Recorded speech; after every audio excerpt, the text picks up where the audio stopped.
Hi dear students, I am Parvati Devi, lecturer in Commerce, Sri Venkateshwara College of Arts and Science, Amlapuram, affiliated to Adikavi Nannaya University, Rajamahendravaram. Okay, now we have discussed topic is third year, 6th semester marketing paper. Topic వచ్చేసరికి marketing advantages, marketing యొక్క ప్రయోజనాలు. మనం marketing role గురించి చెప్పుకున్నాం, importance of marketing గురించి చెప్పుకున్నాం, profit maximisation గురించి చెప్పుకున్నాం, బెటర్ అడ్వాంటేజెస్ గురించి చెప్పుకున్నాం. ఇక్కడ మార్కెటింగ్ యొక్క ప్రయోజనాల గురించి చెప్పుకుందాం, అంటే వినియోగదారుని ప్రయోజనాల గురించి తెలుసుకుందాం. బెనిఫిట్స్ టు కన్జ్యూమర్స్, వినియోగదారులకు ప్రయోజనాలు. మార్కెటింగ్ ద్వారా వినియోగదారులకు ఈ దిగువ ప్రయోజనాలు సమకూరుతున్నాయి. Needs fulfilment and satisfaction. Needs fulfilment and satisfaction, అవసరాల నిర్వర్తన సంతృప్తి. నీడ్స్ ఫుల్ఫిల్మెంట్ సాటిస్ఫాక్షన్ అంటే అవసరాల నిర్వహణ సంతృప్తి. మార్కెటింగ్ ద్వారా వినియోగదారులు తమకు అవసరమైన వస్తువులను పొందగలుగుతారు. తద్వారా తమ సంతృప్తి స్థాయి కూడా పెరుగుతూ ఉంటుంది. ఉత్పత్తిదారులు కూడా వస్తు ఉత్పత్తిని వినియోగదారుల అవసరాలను గుర్తించి చేపడతారు, కాబట్టి వారి అవసరాల నిర్వర్తన పూర్తి అవుతుంది. ఇక్కడ నీడ్స్ ఫుల్ఫిల్మెంట్ సాటిస్ఫాక్షన్ అంటే ఏంటంటే మార్కెటింగ్లో కస్టమర్స్ ఎవరైతే ఉంటారో, వినియోగదారులు ఎవరైతే ఉంటారో తమకు అవసరమైన వస్తువును పొందగలుగుతారు. ప్రొడక్ట్ని ప్రొడ్యూస్ చేయడం అనేది జరుగుతూ ఉంటుంది. తద్వారా వాళ్ళు ఆ వస్తువుల్ని పొందినప్పుడు ఎప్పుడైతే పొందినట్లయితే సాటిస్ఫాక్షన్ అయ్యేలా సంతృప్తి స్థాయిని కూడా పెరుగుతుంది. అంటే వాళ్ళు ఎప్పుడైతే సాటిస్ఫాక్షన్ చెందుతున్నారో ఆటోమేటిక్గా సంతృప్తి స్థాయి అనేది కూడా డెవలప్మెంట్ పెరగడం అనేది జరుగుతూ ఉంటుంది. ఈ ఉత్పత్తిదారులు ఎవరైతే ఉన్నారో ప్రొడక్షన్ డిస్ట్రిబ్యూటర్స్ అనొచ్చు. ఉత్పత్తిదారుల్ని మనం ఎలా కన్సిడర్ చేయొచ్చు? ప్రొడక్షన్ డిస్ట్రిబ్యూటర్స్గా కూడా కన్సిడర్ చేయొచ్చు. ఈ ఉత్పత్తిదారులకు వస్తు ఉత్పత్తిని వినియోగదారులు అవసరాలను గుర్తించి, ఈ కస్టమర్స్ ఎవరైతే ఉంటారో వాళ్ళ అవసరాలను గుర్తించి వాళ్ళ అవసరాలకు అనుగుణంగా చేపట్టడం, ప్రొడక్ట్ని రూపొందించడం అనేది జరుగుతూ ఉంటుంది. కాబట్టి వారి అవసరాల నిర్వర్తన పూర్తి అవుతుంది. అంటే ఎప్పుడైతే మనం నీడ్స్ ఫుల్ఫిల్మెంట్ సాటిస్ఫాక్షన్ చేస్తున్నామో, నీడ్స్ అండ్ వాంట్స్ అంటే హ్యూమన్ రిసోర్స్కి సంబంధించిన నీడ్స్ అండ్ వాంట్స్ని ఎప్పుడైతే మనం వాళ్ళకి ప్రొవైడ్ చేస్తున్నామో, ఆ ప్రొవైడ్ చేయడం వల్ల వాళ్ళు సాటిస్ఫాక్షన్ అయ్యి ఆటోమేటిక్గా డెవలప్ చేయడానికి, పురోగతి సాధించడానికి, అభివృద్ధి సాధించడానికి అవకాశం అనేది ఉంటుంది. అవసరాల నిర్వర్తన సంతృప్తి అనడం అనేది జరుగుతుంది. నెక్స్ట్ వన్ వచ్చేసరికి తక్కువ ధరకు నాణ్యమైన వస్తువులు, క్వాలిటీ ప్రొడక్ట్ ఎట్ లో ప్రైస్. తక్కువ ధరకు నాణ్యమైన వస్తువులు అనేవి ఎలా ఉంటుందంటే క్వాలిటీ ప్రొడక్ట్ ఎట్ లో ప్రైస్, అంటే తక్కువ ధరకే మనం వస్తువుల్ని వాళ్ళకి ప్రొవైడ్ చేయడం జరుగుతుంది. అంటే వినియోగదారులు తమకు అవసరమైన వస్తు సేవలు సరైన సమయంలో నాణ్యత కలిగి తక్కువ ధరతో ఉత్పత్తిదారు నుండి పొందగలుగుతారు. అంటే ఇక్కడ ఉత్పత్తిదారులు ఎవరైతే ఉంటారో, అంటే ప్రొడక్షన్ డిస్ట్రిబ్యూటర్స్ ఎవరైతే ఉంటారో, ఈ ప్రొడక్షన్ డిస్ట్రిబ్యూటర్స్ అనేవాళ్ళు కస్టమర్స్కి తక్కువ అంటే అవసరమైన వస్తు సేవలు ఏవైతే ఉంటాయో సరైన సమయంలో నాణ్యత కలిగిన, ఇక్కడ మార్కెటింగ్ అంటేనే రెండింటి మీద డిపెండ్ అయి ఉంటుంది. మార్కెటింగ్ డెవలప్ చేయాలి అన్నా, మార్కెటింగ్కి మంచి గుడ్ విల్ అనేది రావాలి అన్నా, పేరు ప్రతిష్టలు తెచ్చిపెట్టాలి అన్నా, మంచి గుడ్ విల్ని గెయిన్ చేయాలన్నా, గెటింగ్ దెన్ ప్రాఫిట్ని గెయిన్ చేయాలి అన్నా రెండింటి మీద ఆధారపడి పని చేయవలసి ఉంటుంది. First one quality, second one quantity. ఇక్కడ క్వాలిటీ అంటే దాని యొక్క పరిమాణం, నాణ్యత తెలిపేది.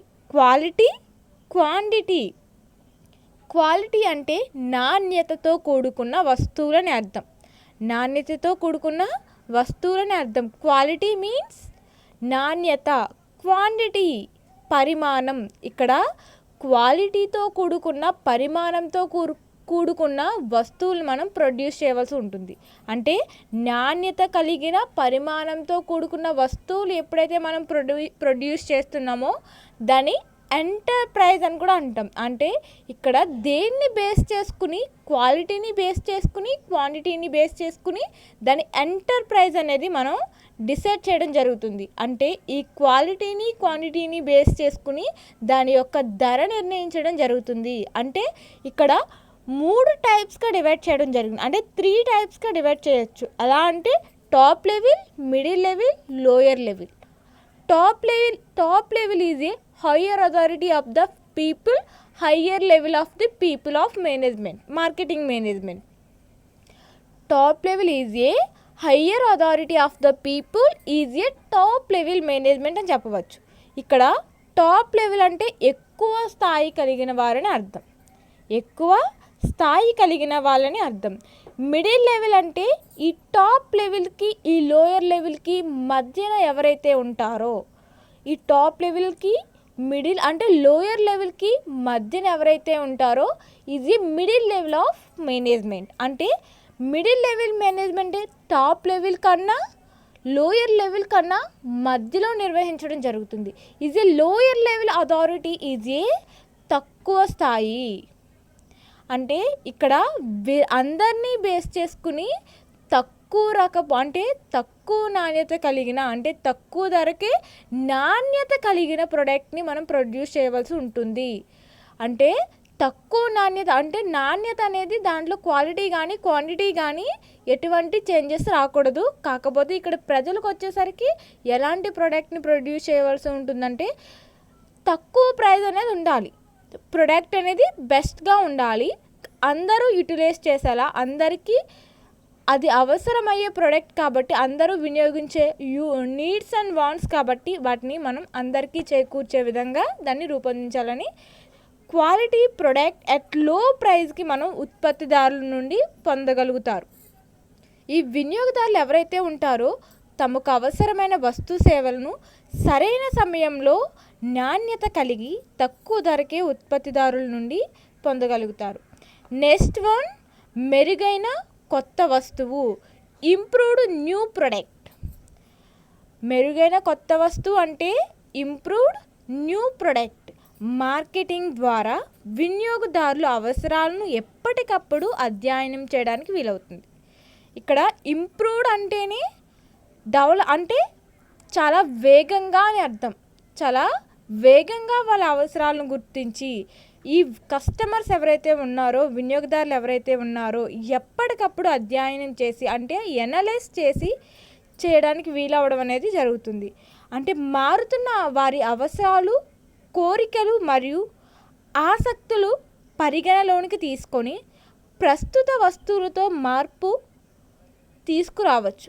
అంటే ప్రస్తుత వస్తువులను మార్పు అనేది తీసుకురావచ్చు లేదా కొత్త వస్తువులను ప్రవేశపెట్టవచ్చు. కావున వినియోగదారులకు మెరుగైన వస్తువులు లేదా కొత్త వస్తువులు ఉత్పత్తిదారుల నుండే లభ్యమవుతాయి. ఇక్కడ వినియోగదారులు ఎవరైతే ఉంటారో, కస్టమర్స్ ఎవరైతే ఉంటారో, కస్టమర్స్ కావచ్చు, కన్జ్యూమర్స్ కావచ్చు, వీళ్ళు ఎవరైతే ఉంటారో వాళ్ళ నుండి మనం ప్రొడక్ట్ని డిస్ట్రిబ్యూటర్స్ అంటే ప్రొడక్షన్ డిస్ట్రిబ్యూటర్స్ వేరు, సేల్స్ డిస్ట్రిబ్యూటర్స్ వేరు, సప్లై డిస్ట్రిబ్యూటర్స్ వేరు. అమ్మకపుదారులు, అమ్మకాలు జరిపే వాళ్ళు, అలాగే కొనుగోలు జరిపే వాళ్ళు కొనుగోలుదారులు. ఇక్కడ purchasers, sales, production distributors. Sales distributor is a local area network. అంటే అతను ఆ ప్రాంతానికి మాత్రమే పరిమితమై ఉంటాడు. సేల్స్ డిస్ట్రిబ్యూటర్ అనేవాడు ఆ విలేజ్కి లేదా ఆ ప్రాంతానికి మాత్రమే పరిమితమై ఉండే వ్యక్తిని మనం సేల్స్ డిస్ట్రిబ్యూటర్ అంటాం. Product distributor is a national wide, international wide, is a business, is a development of the marketing management. ఇక్కడ మార్కెటింగ్ మేనేజ్మెంట్ అనేది ఏం చెప్తుందంటే production distributor is a world wide, international, national wide పనిచేయడం అనేది జరుగుతుంది. ఒక product తయారు చేసింది అది నేషనల్ వైడ్ కావచ్చు, ఇంటర్నేషనల్ వైడ్ కావచ్చు, దాన్ని ప్రోడక్ట్ని మనం ప్రొడ్యూస్ చేసే కెపాసిటీ, దాన్ని డిస్ట్రిబ్యూట్ చేసేది ఓన్లీ ప్రొడక్షన్ ఉత్పత్తికి సంబంధించిన వాళ్ళకి మాత్రమే ఉండడం అనేది జరుగుతుంది. ఇక్కడ సేల్స్ డిస్ట్రిబ్యూటర్స్ అనేవి అమ్మకపుదారులని మనం సేల్స్ డిస్ట్రిబ్యూటర్స్ అంటాం. ఈ అమ్మకపుదారులు ఎవరైతే ఉంటారో వాళ్ళు విలేజ్ గాయస్ కావచ్చు, లేదా ఒక ప్రాంతానికి పరిమితమై ఉండే వాళ్ళని మనం సేల్స్ డిస్ట్రిబ్యూటర్స్ అని కూడా అనవచ్చు. ఇక్కడ ఏం చెప్పడం జరుగుతుందంటే ఇంప్రూవ్డ్ న్యూ ప్రొడక్ట్స్ గురించి ఆలోచించడం జరుగుతుంది. మార్కెటింగ్లో ఇంప్రూవ్డ్ న్యూ ప్రొడక్ట్స్ ఏవైతే ఉంటాయో వినియోగదారుల అవసరాలను ఎప్పటికప్పుడు మనం అనలైజ్ చేయడం, అధ్యయనం చేయడం, వాళ్ళ అవసరాలు కస్టమర్స్ ఎవరైతే ఉంటారో వాళ్ళ నీడ్స్ అండ్ వాంట్స్ని మనం అనలైజ్ చేయడం అంటే పరిశోధన చేయడం, రీసెర్చ్ చేయడం, లేదా వాళ్ళ అవసరాలకు తగ్గట్లుగా మనం ప్రోడక్ట్ని ప్రొడ్యూస్ చేయవలసి ఉంటుంది. మారుతున్న వారి అవసరాలను, కోరికలను ఎప్పటికప్పుడు టెక్నాలజీ మారడం అనేది ఎలా ఉంటుందో న్యూ ప్రొడక్ట్స్ అనేవి మార్కెటింగ్లోకి ఎలా అయితే వస్తున్నాయో మానవుడిని హ్యూమన్ బిహేవియర్, హ్యూమన్ యాక్టివిటీస్ కావచ్చు, పర్సనల్ యాక్టివిటీస్ కావచ్చు, లేదా మానవుని కోరికలు కావచ్చు.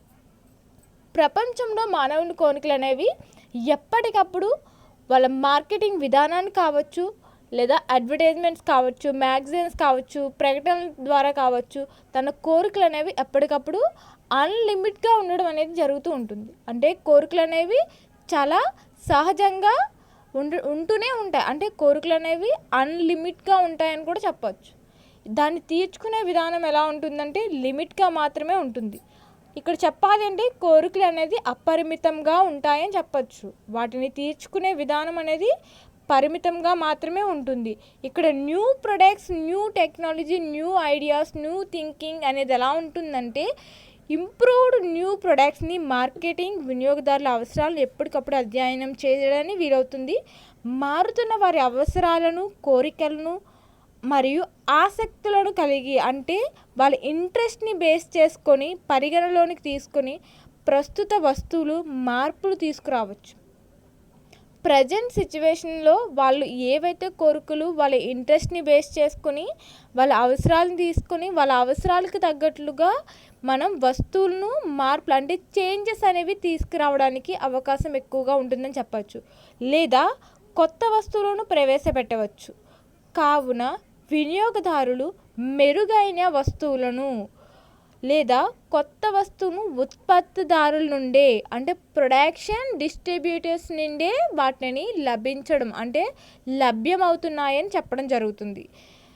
జీవన ప్రమాణ స్థాయి పెరుగుదల అంటే స్టాండర్డ్ ఆఫ్ లివింగ్. ఇక్కడ స్టాండర్డ్స్ ఆఫ్ లివింగ్ అనేది ఎలా ఉంటుందంటే వినియోగదారులు ఉన్నతమైన నాణ్యత కలిగిన వస్తువులను సరాసరైన ధరకు సరైన సమయంలో పొందడం వారి వలన కొనుగోలు శక్తి పెరగడమే కాకుండా జీవన ప్రమాణ స్థాయి కూడా మెరుగవుతుంది. ఇక్కడ స్టాండర్డ్స్ ఆఫ్ లివింగ్ అనేది జీవన ప్రమాణ స్థాయిని పెరుగుదలను డెవలప్ చేస్తుంది. అంటే ఎలా డెవలప్ చేస్తుందంటే వినియోగదారులు ఎవరైతే ఉంటారో, కన్జ్యూమర్స్ ఎవరైతే ఉంటారో, అంటే కస్టమర్స్ ఎవరైతే ఉంటారో ఉన్నతమైన అంటే నాణ్యత కలిగిన క్వాలిటీ ఆర్ క్వాంటిటీ కలిగిన ప్రొడక్ట్స్ని వాళ్ళు సరాసరైన ధరలకు, ప్రైస్కు సరైన సమయంలో పొందడంతో వలన వారు కొనుగోలు శక్తి పెరగడమే కాకుండా జీవన ప్రమాణ స్థాయిని కూడా పెంచుకోవడం అనేది జరుగుతూ ఉంటుంది. నెక్స్ట్ అవైలబిలిటీ ఆఫ్ ప్రొడక్ట్స్, వస్తువుల లభ్యత. అంటే ఇక్కడ అవైలబిలిటీ ఆఫ్ ప్రొడక్ట్స్ అనేది మార్కెటింగ్ సరైన పంపిణీ మార్గాన్ని ఎంపిక చేసుకోవడాన్ని ఉపయోగపడుతుంది. ఇక్కడ అవైలబిలిటీ అనేది అన్ని వేళలా ప్రొడక్ట్స్ కావచ్చు, లేదా అన్ని వేళ అవైలబిలిటీగా ఉండడం అనేది జరగడం అనేది అసాధ్యంగా ఉండడం జరుగుతుంది. వస్తువుల లభ్యత అంటే ఫ్రూట్స్ కావచ్చు, సీజనల్ వైజ్ గోధుమలు లేదా రైస్ కావచ్చు, దాల్ కావచ్చు, లేదా ఫ్రూట్స్, అలాగే సీజనల్ వైజ్ ఏ పంటలు అయితే పండుతున్నాయో దాని మీద ఎఫెక్ట్ అనేది ఎలా పడుతుందంటే అవైలబిలిటీ ఆఫ్ ప్రొడక్ట్స్ అనేవి మార్కెటింగ్ సరైన పంపిణీ మార్గాన్ని ఎంపిక చేసుకోవడాన్ని ఎంపిక చేసుకోవడానికి ఉపయోగపడుతుంది. కావున వినియోగదారులు తమకు కావలసిన వస్తువులను సరైన సమయంలో సరైన ప్రదేశంలో పొందగలుగుతారు. కావున వస్తు వినియోగం సమంజసంగానే జరుగుతుంది. అంటే అవైలబిలిటీ అనేది ఉండాలి. అవైలబిలిటీ ఉన్నప్పుడే ప్రొడక్ట్స్ని మనం ప్రొడ్యూస్ చేయడానికి అవకాశం అనేది ఉంటుంది. ఆ అవకాశం అనేది ట్రాన్స్పోర్ట్ ఫెసిలిటీస్ కావచ్చు, లేదా ఎన్విరాన్మెంట్ కూడా సపోర్ట్ చేయవలసి ఉంటుంది. అవైలబిలిటీ ఆఫ్ ప్రొడక్ట్స్కి నేచర్ అనేది సపోర్ట్ చేయవలసి ఉంటుంది. అలాగే ట్రాన్స్లేషన్స్ అనేవి సపోర్ట్ చేయవలసి ఉంటుంది. అలాగే ఎన్విరాన్మెంట్ ఏదైతే ఉంటుందో దాని సపోర్ట్ కూడా ఉండవలసి ఉంటుంది. నెక్స్ట్ వన్, మంచి వస్తు సేవల పరిజ్ఞానం. Knowledge of better product and services. Marketing ద్వారా వినియోగదారులు సరైన వస్తు సేవలను పరిజ్ఞానాన్ని పొందగలుగుతారు. మార్కెటింగ్ ద్వారానే సంస్థలు తమ వస్తు సేవల సమాచారాన్ని వ్యాపార ప్రకటనలు, బిజినెస్ అడ్వర్టైజ్మెంట్స్ కన్జ్యూమర్స్ అనేవాళ్ళు అందజేస్తూ ఉంటారు. ఈ సమాచారం వారి పరిజ్ఞానానికి పెంచడమే కాకుండా, ఈ పరిజ్ఞానం అనేది ఏంటంటే అడ్వర్టైజ్మెంట్స్, మ్యాగజైన్స్, అలాగే పబ్లిసిటీ అని కూడా చెప్పచ్చు.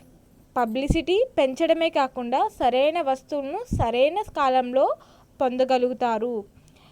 Benefits to society.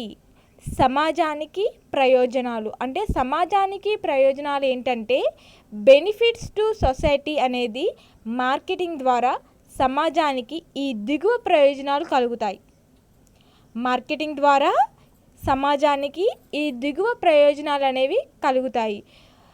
Enhance standards of living of people. Enhance standards of living of people అనే వాళ్ళు ఏం చెప్పడం జరుగుతుందంటే ప్రజల జీవన ప్రమాణ స్థాయి పెంపొందిస్తుంది. ప్రజల జీవన ప్రమాణ స్థాయిని పెంపొందిస్తుంది. ఈ ప్రొడక్షన్ డిస్ట్రిబ్యూటర్స్ ఎవరైతే ఉంటారో, ప్రొడక్షన్ డిస్ట్రిబ్యూటర్స్ అంటే ఉత్పత్తిదారులని అర్థం. ఉన్నతమైన నాణ్యత కలిగిన, అంటే ఉన్నతమైన అంటే బెస్ట్ ప్రొడక్ట్స్ అని అర్థం. బెస్ట్ ప్రొడక్ట్స్ని, వస్తువులను మనం తక్కువ ధరకు సరైన సమయంలో అందించడం వలన ప్రజల జీవన ప్రమాణ స్థాయి పెరుగుతుంది. తద్వారా వస్తువుల కొరత తీరడమే కాకుండా వారి కొనుగోలు శక్తి కూడా పెరుగుతుంది. ప్రజల ఆర్థిక పరిస్థితి కూడా వృద్ధి చెందుతుంది. ఇక్కడ వాళ్ళ యొక్క ఉత్పత్తులు అనేవి ఉన్నతంగా ఉండాలని చెప్తుంది. అంటే నాణ్యత కలిగిన వస్తువులు అనేవి తక్కువ ధరకి సరైన సమయంలో అందించడం ప్రజల జీవన ప్రమాణ స్థాయిని పెరుగుతుంది. అంటే తక్కువ ధరకి మనం ప్రొడక్ట్స్ని అందించినట్లయితే వాళ్ళ జీవన ప్రమాణ స్థాయి ఏ విధంగా పెరుగుతుందంటే అందరూ ప్రపంచంలో రిచ్ కిడ్స్ అనేవాళ్ళు సాధారణంగా తక్కువ స్థాయిలో ఉండడం అనేది జరుగుతుంది. అంటే మనం బెస్ట్ క్వాలిటీ ప్రొడక్ట్స్, ఇది హయ్యర్ ప్రొడక్ట్స్ని ప్రొడ్యూస్ చేసినట్లయితే, హయ్యర్ లెవెల్ ఆఫ్ ప్రొడక్ట్ని మనం ప్రొడ్యూస్ చేసినట్లయితే ఈ మిడిల్ లెవెల్ పర్సన్స్, అలాగే లోయర్ లెవెల్ పర్సన్స్ ఎవరైతే ఉంటారో దాన్ని ప్రొడక్ట్ని రీచ్ కావడానికి కానీ, ఆ ప్రొడక్ట్ని ఇంప్రూవ్మెంట్ చేయడానికి కానీ, డెవలప్ చేయడానికి కానీ అవకాశాలు అనేవి తక్కువగా ఉంటాయి. మనం క్వాలిటీ ప్రోడక్ట్ని ప్రొడ్యూస్ చేసినప్పుడు నాణ్యత కలిగిన ధర అనేది కూడా తక్కువగానే మనం ఎంటర్ప్రైజ్ అనేది తక్కువగా నిర్ణయించవలసి ఉంటుంది. అంటే నాణ్యత కలిగిన వస్తువులను తక్కువ ధరకే మనం అందించడం వల్ల ప్రజల జీవన ప్రమాణ స్థాయి అనేది human needs and wants fulfilment living life standards of the human resource management అని కూడా చెప్పచ్చు.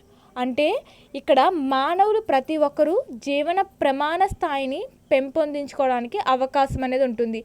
ఎందువల్ల అవకాశం అనేది ఉంటుందంటే మనం తక్కువ రేటుకే మనం ప్రొడక్ట్ని మనం ప్రొడ్యూస్ చేసినప్పుడు, అంటే తక్కువ రేటుకే నాణ్యత కలిగిన వస్తువులు మనం ప్రజల జీవన ప్రమాణ స్థాయిని అనేది పెంపొందించబడుతుంది. అంటే డెవలప్ చేయడానికి మనకు అవకాశం అనేది ఉంటుంది. ఎప్పుడైతే తక్కువ రేటు ప్రైస్ అనేది మనం డిసైడ్ చేసామో అనుకూలంగా ఆ రిచ్ కిడ్స్ కావచ్చు, ఆర్ మిడిల్ లెవెల్ కావచ్చు, ఆర్ లోయర్ లెవెల్ కావచ్చు, ప్రతి ఒక్కరు కూడా దాన్ని కొనుగోలు చేయడానికి ఆసక్తి అనేది వాళ్ళ జీవన ప్రమాణ స్థాయిని పెంచుకోవడానికి అవకాశం అనేది ఉంటుంది. నెక్స్ట్ వన్ వచ్చేసరికి జనరేట్ ఎంప్లాయ్మెంట్. జనరేట్ ఎంప్లాయ్మెంట్ అనేది ఉద్యోగాల లభ్యత. ఈ ఉద్యోగాల లభ్యత అనేది మార్కెటింగ్ ద్వారా సమాజంలో ఉద్యోగ అవకాశాలు మెరుగవుతాయి. రవాణా, వస్తు పంపిణీ, సేవలు, మార్కెటింగ్, పరిశోధన, ఉత్పత్తి మొదలగు వ్యాపకాల వలన ఉద్యోగాల లభ్యత పెరుగుతుంది. తద్వారా సమాజంలో నిరుద్యోగ సమస్య కొంతవరకు తీరుతుంది. అంటే జనరేట్ ఎంప్లాయ్మెంట్ అనేది మార్కెటింగ్ ద్వారా సమాజంలో ఉద్యోగ అవకాశాలు అనేవి మెరుగవుతాయి. అంటే ఉద్యోగ అవకాశాలు అనేది ఎక్కువగా కల్పించడం జరుగుతుంది. దేనివల్ల ఎక్కువగా కల్పించడం జరుగుతుందంటే మార్కెటింగ్ ద్వారా ఎక్కువ ఉద్యోగ అవకాశాలు అనేవి వచ్చే ఛాన్స్ ఎక్కువగా ఉంటుంది. రవాణా కావచ్చు, రవాణా, వస్తు పంపిణీ, సేవలు, మార్కెటింగ్, పరిశోధన, ఉత్పత్తి మొదలగు వ్యాపకాల వలన ఉద్యోగ లభ్యత అనేది పెరుగుతుంది. అంటే మార్కెటింగ్ వలన కావచ్చు, రవాణా, వస్తు సేవల పంపిణీ సేవలు కావచ్చు, పరిశోధనలు కావచ్చు, రీసెర్చ్ కావచ్చు, ప్రొడక్షన్ కావచ్చు మొదలగు వ్యాపకాల వలన ఉద్యోగాల లభ్యత అనేది డెవలప్మెంట్ అవుతుంది. అంటే ఉద్యోగాల లభ్యత అనేది పెరుగుతుంది. అంతేకాకుండా తద్వారా సమాజంలో నిరుద్యోగిత, అన్ఎంప్లాయ్మెంట్ అండ్ సమస్యలు ఏవైతే ఉన్నాయో, నిరుద్యోగిత సమస్యలు ఏవైతే ఉన్నాయో కొంతవరకు తీరుతుందని చెప్పవచ్చు. నెక్స్ట్ వన్ వచ్చేసరికి వినియోగదారుడు, ఉత్పత్తిదారునికి మధ్య వారధి ఏర్పడుతుంది. అంటే connecting link between the consumer and producer. ఇక్కడ connecting link between the consumer and ప్రొడ్యూసర్కి మధ్య మార్కెటింగ్ ద్వారా ఉత్పత్తిదారుల నుండి వినియోగదారుల నుండి అంటే ఇక్కడ మార్కెటింగ్ ద్వారా వినియోగదారుడు ఉత్పత్తిదారుని మధ్య వారధి ఏర్పడుతుంది. అంటే ఇక్కడ ఎవరెవరికి మధ్య వారధి అనేది ఏర్పడుతుందంటే కన్జ్యూమర్ అండ్ ప్రొడ్యూసర్కి మధ్య ఏర్పడడం అనేది జరుగుతుంది. ఎందుకనగా ఉత్పత్తిదారుడు వినియోగదారుని అవసరాల మేరకు వస్తు ఉత్పత్తి జతపరిచినట్లయితే, అంటే వస్తు ఉత్పత్తిని జరుపునట్లయితే అమ్మకాలు జరగవు. ఉత్పత్తిదారుడు వినియోగదారుల అవసరాలు అధ్యయనం చేసి ఈ ప్రొడక్ట్ డిస్ట్రిబ్యూట్ చేసే వాళ్ళు ఎవరైతే ఉంటారో, ఉత్పత్తిదారులు ఎవరైతే ఉంటారో వినియోగదారుల అవసరాలను అధ్యయనం చేసి ఈ customers needs and wants, customer అవసరాలను అధ్యయనం చేసి అంటే ఎనలైజ్ చేసి వారి అవసరాల మేరకు వస్తువు ఉత్పత్తి చేపడతాడు. ఈ కస్టమర్స్ ఎవరైతే ఉంటారో ఆ కస్టమర్స్ని బేస్ చేసుకుని ప్రొడక్ట్ని ప్రొడ్యూస్ చేయడం అనేది జరుగుతుంది. కావున వారి మధ్య అవగాహన లోపం అనేది ఉండదు. వారి మధ్యన అవగాహన అనేది లోపం అనేది ఉండదని చెప్పవచ్చు. నెక్స్ట్ వన్ వచ్చేసరికి మార్కెటింగ్ ఆవిర్భావం, ఎవాల్యుయేషన్ ఆఫ్ మార్కెటింగ్. మార్కెటింగ్ ఆవిర్భావం అనేది ఏంటంటే ఎవాల్యుయేషన్ ఆఫ్ మార్కెటింగ్. మార్కెటింగ్ పదము కొత్తదేమీ కాదు. మార్కెటింగ్ అనే వర్డ్ అనేది మనకి కొత్తగా ఏమీ అనిపించదు. మార్కెటింగ్ పదము కొత్తదేవి కాదని చెప్పవచ్చు. మానవుని పుట్టుక నుండి మార్కెటింగ్ అమల్లో ఉన్నట్టు చెప్పవచ్చు. అంటే మానవుడు అనేవాడు పుట్టినప్పటి నుంచి కూడా మార్కెటింగ్ అనే పదము అమల్లో ఉన్నట్లుగా చెప్పడం అనేది జరుగుతుంది.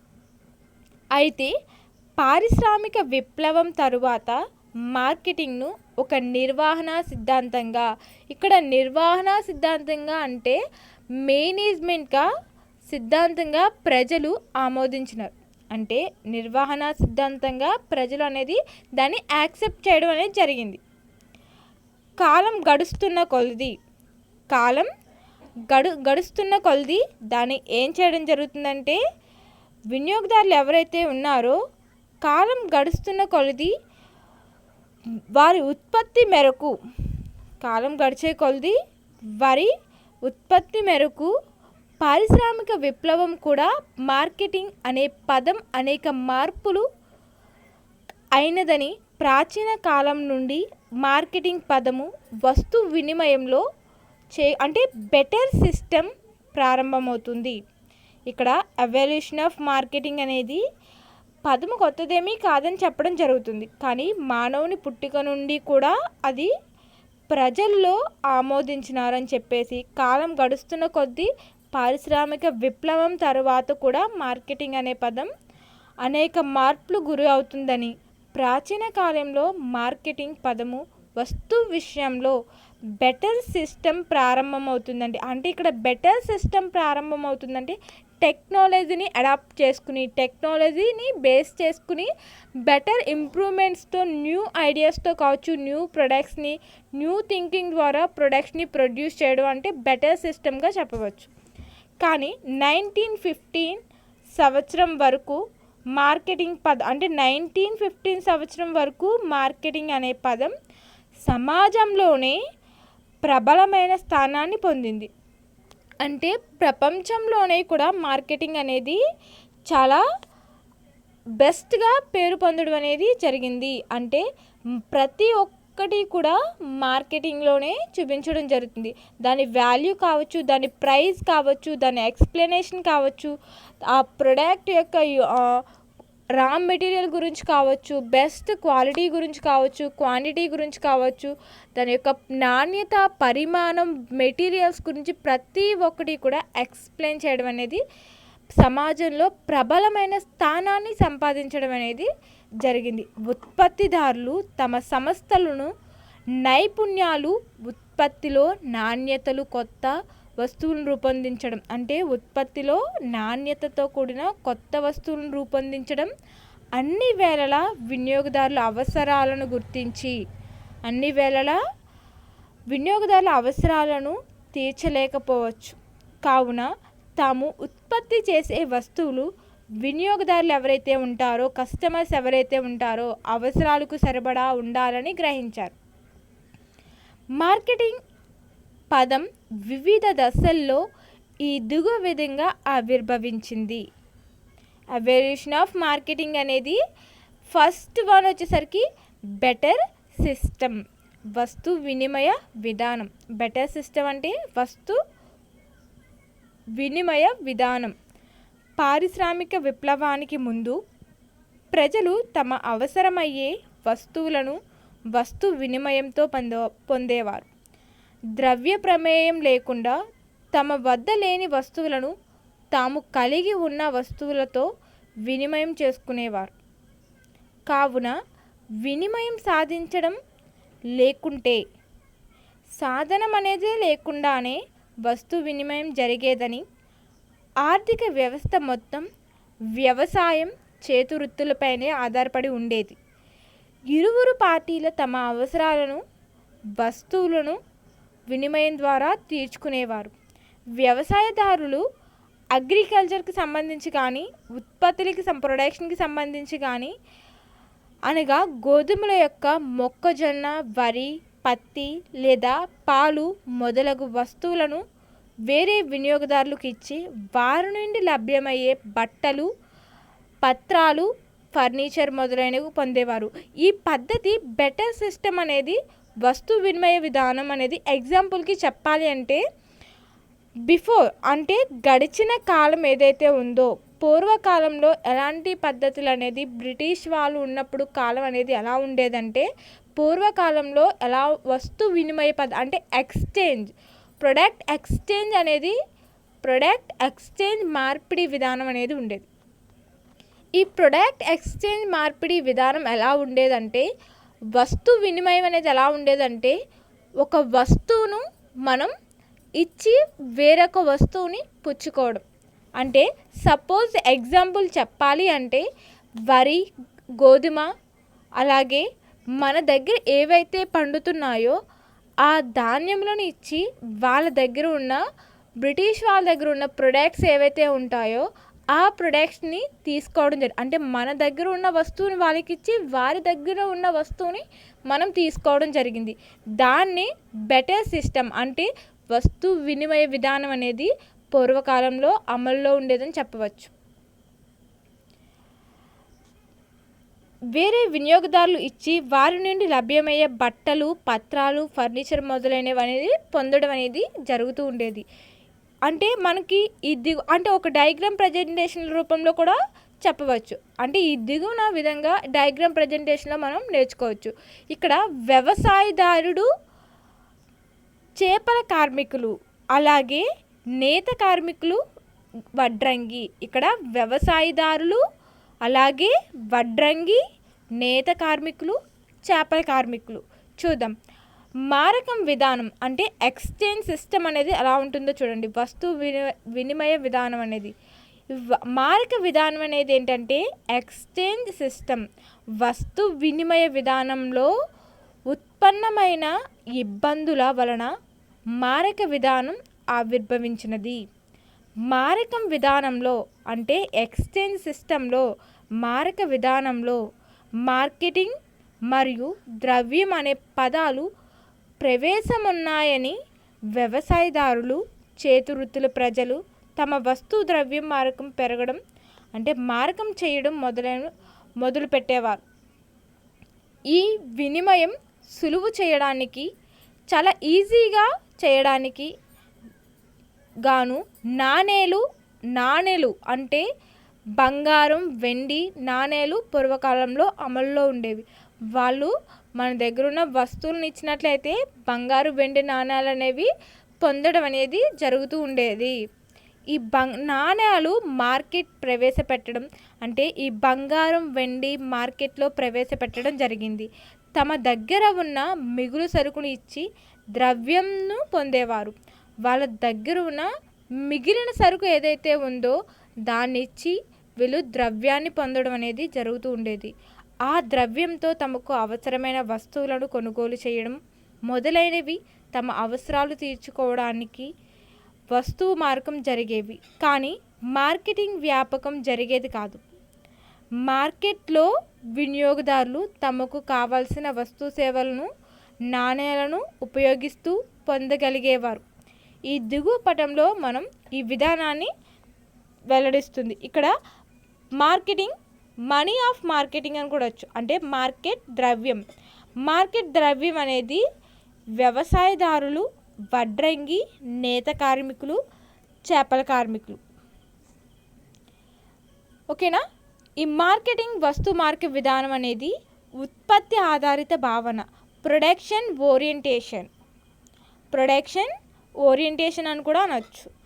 పారిశ్రామిక విప్లవం తరువాత అంటే బ్రిటిష్ వారు ఎవరైతే ఉన్నారో ఈ పారిశ్రామిక విప్లవం ఏర్పడిన తరువాత ఈ దశ చలామణిలోనికి వచ్చింది.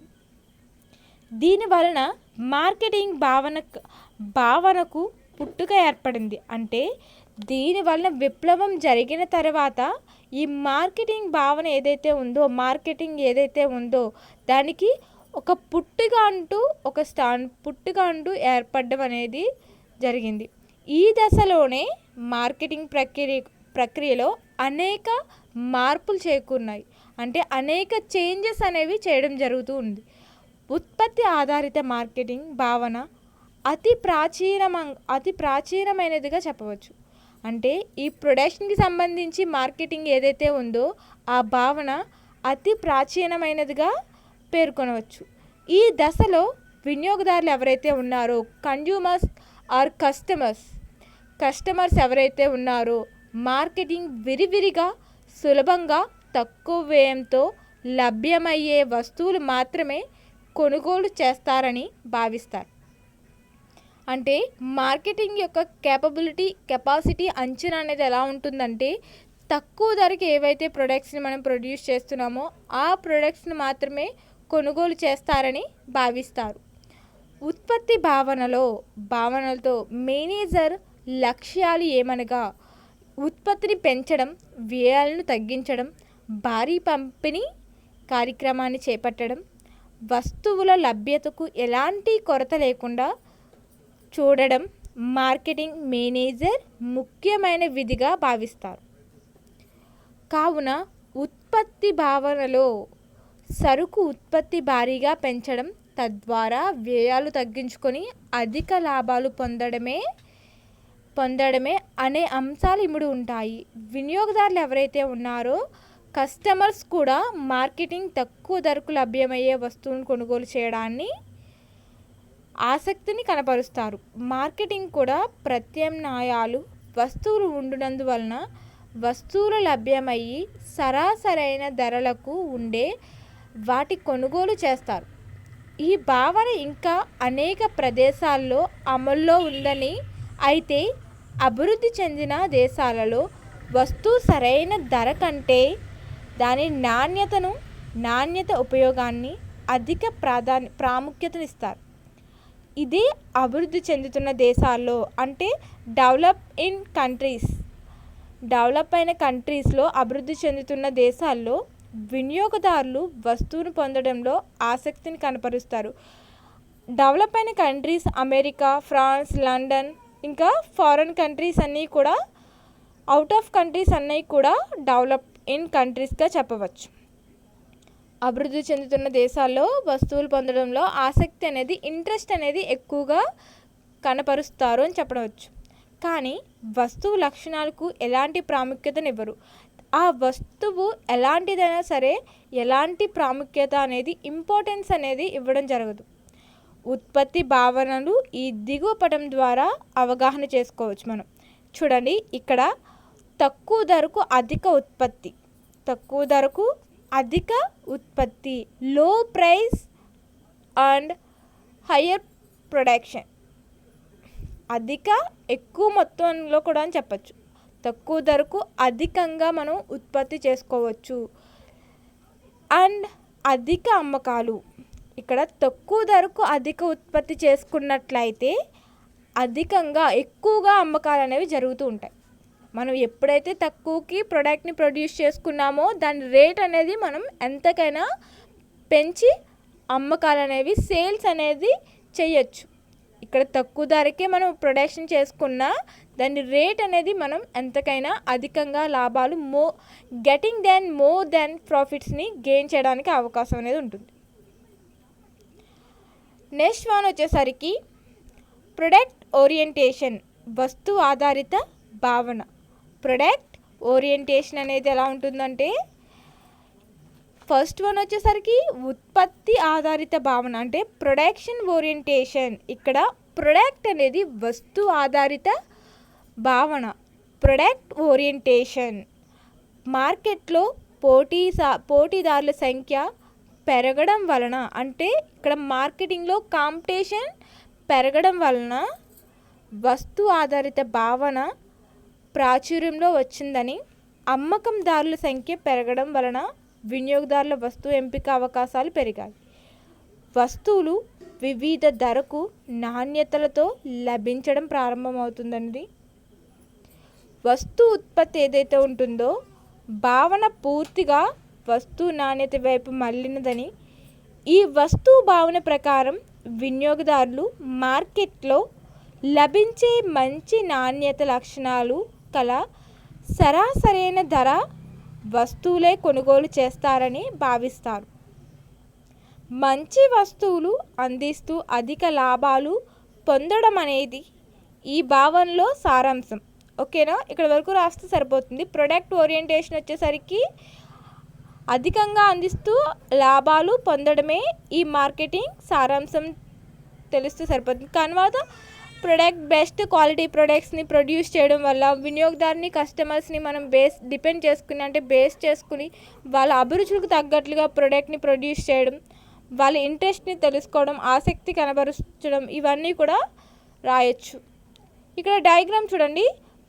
నాణ్యమైన వస్తువు సరైన ధరకు అంటే నాణ్యమైన వస్తువు సరైన ధరకు అంటే ఇక్కడ ఎగ్జాంపుల్కి చెప్పాలి అంటే, ఎగ్జాంపుల్ చెప్తున్నాను వినండమ్మా.